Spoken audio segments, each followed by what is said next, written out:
ये मंदबुद्धि गवार लड़की, चल भाग यहाँ से। कंपनी बनाने की औकात है तेरी? चली आई मुंह उठा के। हाँ, मैं बनाऊंगी 10 करोड़ की कंपनी। तुमने अभी देखी कहाँ गांव वालों की औकात। गांव छोटा था पर आवाजें बड़ी थीं। सुबह का सूरज जैसे ही कच्ची गलियों पर फैलता, चाय की दुकान पर बैठा हर आदमी किसी न किसी पर राय देने लगता। उसी दुकान के सामने से रोज गुजरती थी आर्या, हाथ में पुरानी कॉपी, आंखों में अजीब सी शांति। लोग कहते बेचारी, मंद है, बूढ़ी आत्मा है इसमें, कुछ समझती नहीं। मंद बूढ़ी, ये नाम जैसे उसके पीछे पीछे चलता था। आर्या बोलती कम थी, सवाल पूछे जाने पर भी वो तुरंत जवाब नहीं देती।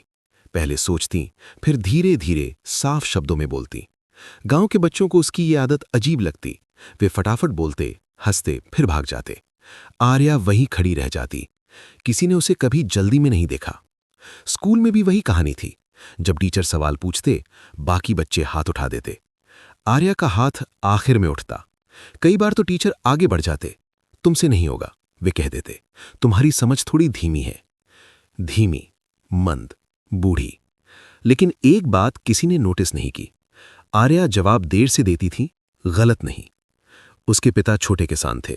घर की हालत ठीक नहीं थी। मां सिलाई करती थी। रात को जब सब सो जाते, आर्या टॉर्च की रोशनी में पढ़ती। किताबों से ज्यादा उसे चीजें खोलकर देखने में मजा आता था। घर का रेडियो खराब हुआ तो उसने खोल दिया। अंदर तारों का जाल देखकर वो घंटों बैठी रहीं, समझने की कोशिश करती रहीं कि आवाज इन पतली सी चीजों से कैसे निकलती है। मां डांटती, हर चीज मत खोला करो, जोड़ना नहीं आया तो। आर्या मुस्कुरा देती, सीख जाऊंगी। उसकी दुनिया अलग थी। उसे लोगों की बातचीत से ज्यादा मशीनों की खामोशी पसंद थी। मशीनें उसे जज नहीं करती थीं, वे बस संकेत देती थीं। सही जोड़ा तो चलेंगी, गलत जोड़ा तो बंद। एक दिन स्कूल में कंप्यूटर आया, पुराना सा डेस्कटॉप। पूरा गांव देखने आया। बच्चों ने गेम खेलने की जिद की। टीचर खुद भी ठीक से नहीं जानते थे कि उसे चालू कैसे करना है। आर्या सबसे पीछे खड़ी थी। वो स्क्रीन को देख रही थी जैसे कोई पहेली हो। उसने आगे बढ़कर धीरे से पूछा, सर, मैं कोशिश करूं? क्लास में हंसी गूंजी। अरे ये क्या कंप्यूटर चलाएगी? टीचर ने थककर कहा, ठीक है, कर लो। आर्या ने बटन दबाया, स्क्रीन जली। उसने कीबोर्ड पर हाथ रखा। कुछ देर तक वो बस देखती रही। फिर उसने कुछ टाइप किया, सिस्टम खुल गया। उस दिन पहली बार क्लास में सन्नाटा था, लेकिन वो सन्नाटा भी सम्मान का नहीं, हैरानी का था। लोग बोले, संयोग होगा, किस्मत से दब गया होगा। आर्या कुछ नहीं बोली। वो समझ चुकी थी कि यहां ताली नहीं मिलेगी, उसे अपने जवाब खुद ढूंढने होंगे। समय बीतता गया। 10वीं के बाद कई लड़कियां पढ़ाई छोड़ गईं। आर्या ने भी फॉर्म भरा, लेकिन पैसे नहीं थे। पिता ने साफ कहा, शहर भेजना मुश्किल है, घर संभालो। वो रात उसकी जिंदगी की पहली बड़ी चुप्पी थी। वो छत पर बैठी रही। आकाश में तारे थे। उसने खुद से पूछा, क्या सच में मैं धीमी हूं? क्या सच में मुझसे नहीं होगा? उसके अंदर कहीं एक आवाज आई, तुम धीमी नहीं हो, तुम गहरी हो। अगले दिन उसने गांव के साइबर कैफे में काम मांगा। मालिक ने हंसकर कहा, तुम ग्राहकों से बात कर पाओगी? मुझे कंप्यूटर आता है, उसने बस इतना कहा। मालिक ने एक दिन का मौका दिया। शाम तक उसने 2 सिस्टम ठीक कर दिए। एक का वायरस हटाया, दूसरे का सॉफ्टवेयर अपडेट किया। मालिक चुप हो गया।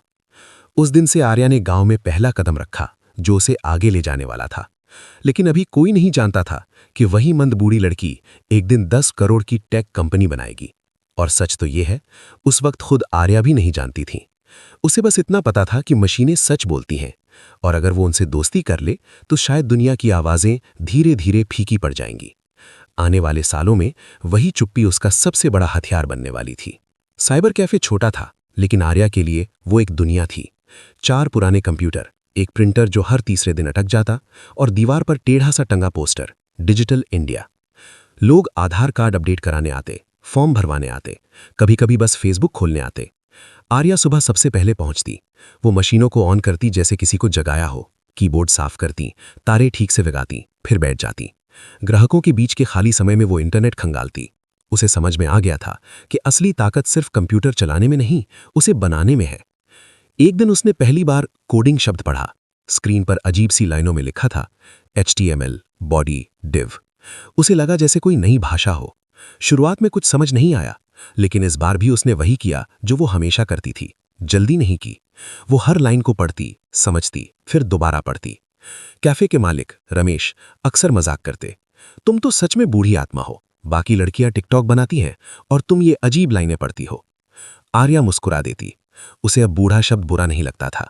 बूढ़ा मतलब अनुभव, गहराई, धैर्य। धीरे धीरे उसने छोटे छोटे वेब पेज बनाना सीख लिया। पहले अपना नाम लिखा, फिर गांव के किराना स्टोर का एक साधारण सा पेज बनाया। उसमें दुकान का नाम, फोन नंबर और होम डिलीवरी उपलब्ध लिखा। उसने दुकानदार से कहा, अगर लोग गूगल पर खोजेंगे तो आपकी दुकान दिख सकती है। दुकानदार हंसा, हमारे गांव में कौन गूगल करता है। लेकिन कुछ महीनों बाद पास के कस्बे से एक ग्राहक आया। उसने कहा, मैंने आपका नाम इंटरनेट पर देखा। दुकानदार की आंखें फैल गईं। उसी शाम उसने आर्या को 1500 रुपए दिए। और बनाओ ऐसा 1500 रुपए। ये आर्या की पहली कमाई थी कोड से। उस रात उसने पैसे गिने नहीं, वो छत पर बैठकर बस सोचती रही, अगर एक दुकान का पेज बन सकता है तो 100 का क्यों नहीं। उसके अंदर कुछ बदल रहा था। अब वो सिर्फ सीख नहीं रही थी, देख भी रही थी। गांव में छोटे छोटे व्यवसाय थे, दवाई की दुकान, सिलाई सेंटर, दूध की डेयरी, सब ऑफलाइन, सब सीमित। उसे पैटर्न दिखने लगा। समस्या एक ही थी, डिजिटल उपस्थिति नहीं।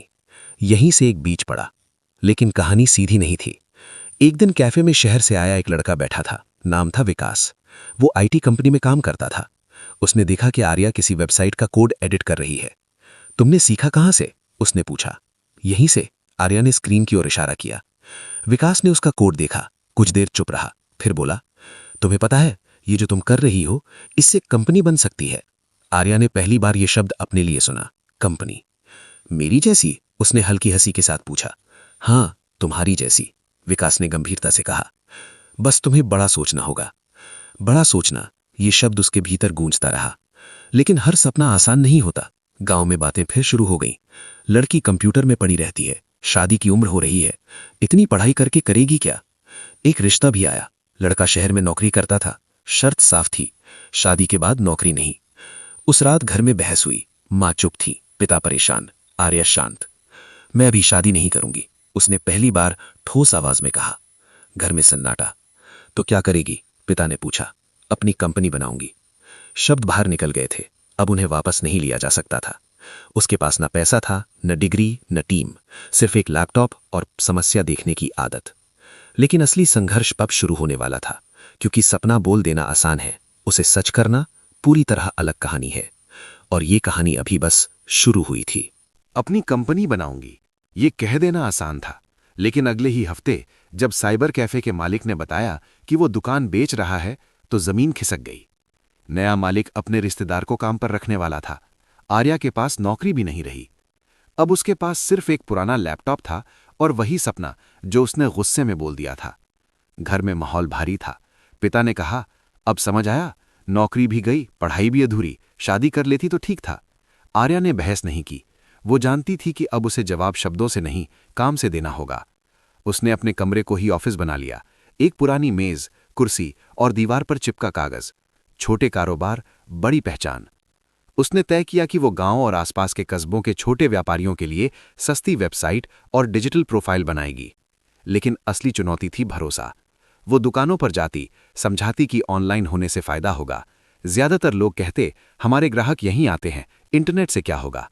कुछ सीधे मना कर देते, कुछ हंस देते। एक दिन उसने अलग तरीका अपनाया। वो पास के कस्बे में एक मेडिकल स्टोर गई। मालिक व्यस्त था। उसने कहा, सिर्फ 10 मिनट दीजिए, अगर फायदा ना लगे तो पैसे मत दीजिए। मालिक मान गया। आर्या ने पहले से एक डेमो तैयार किया था।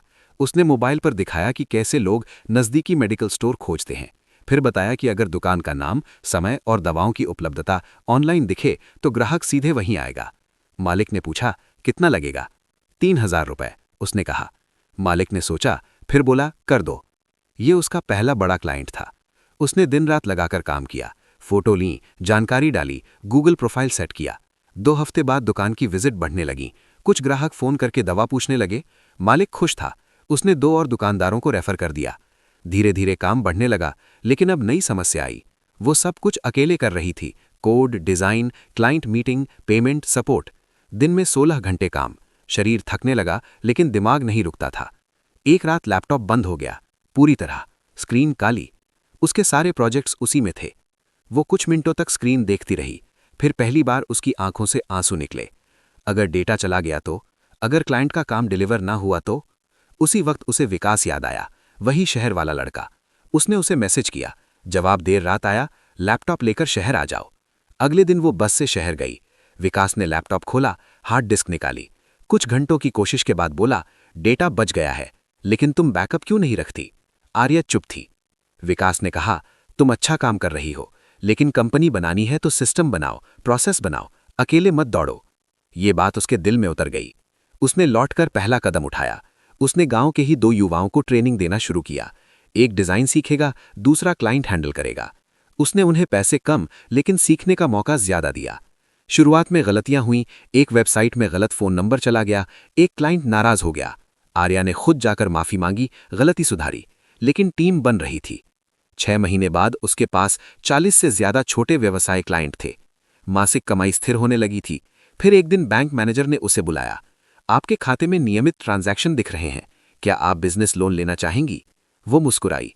कभी जिसे मंद कहा जाता था, आज बैंक उससे पूछ रहा था कि वो कितना बड़ा सोचना चाहती है। उसने लोन लिया, एक छोटा सा ऑफिस किराए पर लिया, नाम रखा ग्राम टेक डिजिटल। लेकिन असली मोड़ अभी बाकी था, क्योंकि छोटा व्यवसाय बनाना एक बात है, 10 करोड़ की कंपनी बनाना पूरी तरह अलग खेल है, और खेल अब बड़ा होने वाला था। ग्राम टेक डिजिटल का बोर्ड छोटा था, लेकिन उसके पीछे इरादा बड़ा था। ऑफिस में 3 कंप्यूटर, एक वाईफाई राउटर और दीवार पर व्हाइट बोर्ड। उस पर आर्या ने एक लाइन लिखी थी, समस्या खोजो, समाधान बेचो। अब वो सिर्फ वेबसाइट नहीं बना रही थी, वो पैटर्न देख रही थी। छोटे व्यवसायों की असली समस्या सिर्फ वेबसाइट नहीं थी, उन्हें ऑर्डर मैनेजमेंट चाहिए था, स्टॉक ट्रैकिंग चाहिए थी, ग्राहक से सीधे जुड़ने का आसान तरीका चाहिए था। हर बार नई वेबसाइट बनाना स्केलेबल नहीं था। एक शाम वो टीम के साथ बैठी थी। उसने पूछा, अगर हम एक ऐसा प्लेटफॉर्म बनाएं जहां दुकानदार खुद अपनी दुकान बना सके, जैसे ऐप में लॉगिन करे, फोटो डाले, प्राइस डाले और सब लाइव हो जाए। डिजाइन सीख रहा राहुल बोला, मतलब एक सॉफ्टवेयर? हाँ, आर्या ने कहा, एक सास प्रोडक्ट। उसे ये शब्द विकास से पता चला था, सॉफ्टवेयर एज अ सर्विस। अब खेल बदल रहा था, सर्विस से प्रोडक्ट की ओर। लेकिन ये आसान नहीं था। इसके लिए असली कोडिंग, सर्वर, सिक्योरिटी और सबसे जरूरी पैसा चाहिए था। उसने अपने पुराने क्लाइंट से बात की, पूछा, अगर मैं ऐसा सिस्टम बनाऊं जहां आप खुद अपडेट कर सकें, क्या आप मासिक 999 रुपए देंगे?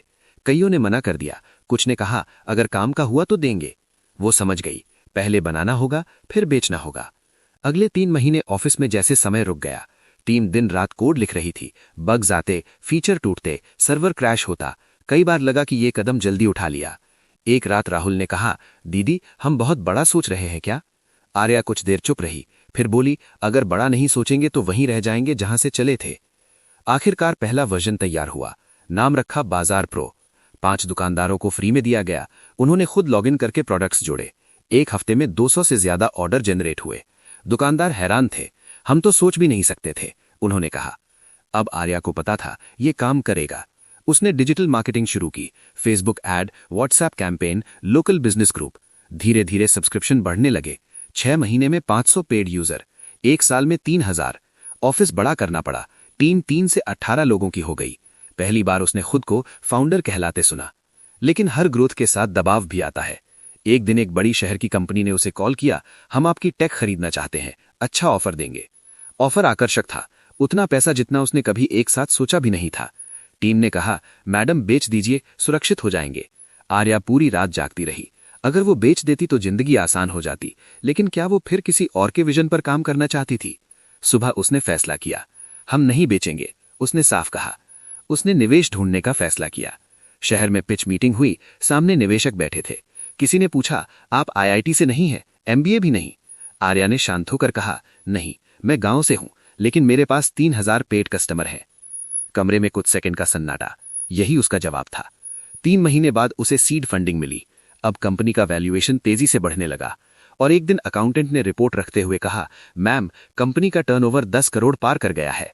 कमरे में तालियां थीं, लेकिन आर्या चुप थी, क्योंकि उसके लिए ये सिर्फ आंकड़ा नहीं था, ये उस लड़की का जवाब था जिसे कभी मंद बूढ़ी कहा गया था। पर कहानी अभी खत्म नहीं हुई थी, सबसे बड़ा दृश्य अभी बाकी था। 10 करोड़। अकाउंटेंट के मुंह से निकले इस आंकड़े ने कमरे का माहौल बदल दिया था। टीम जश्न मनाना चाहती थी।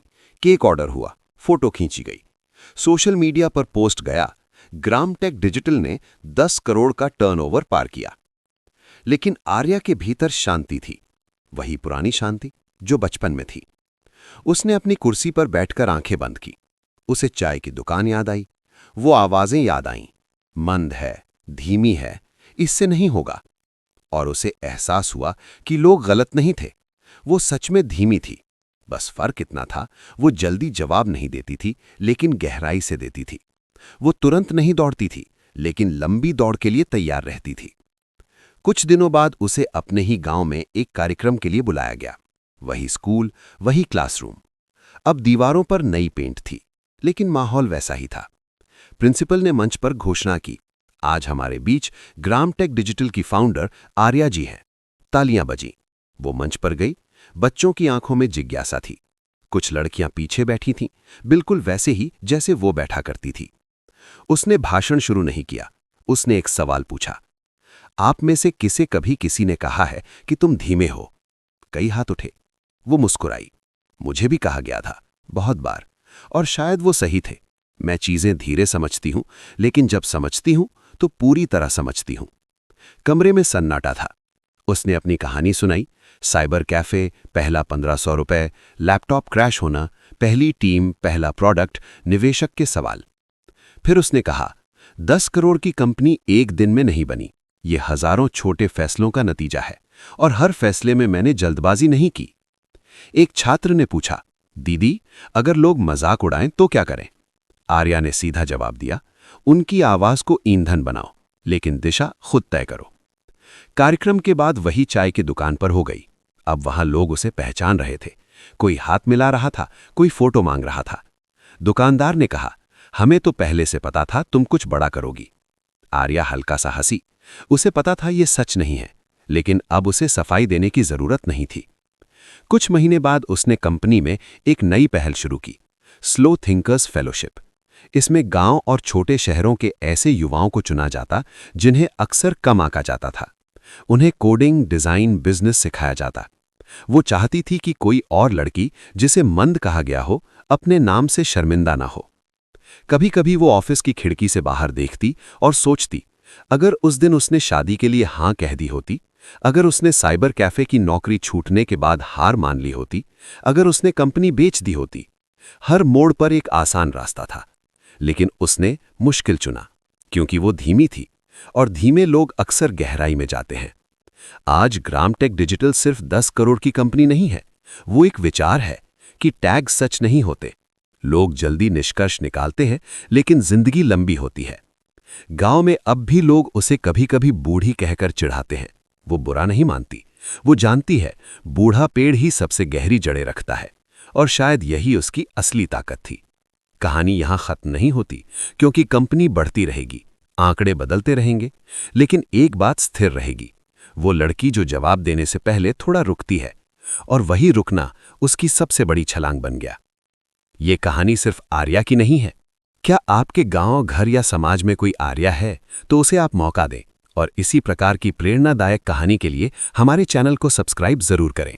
धन्यवाद।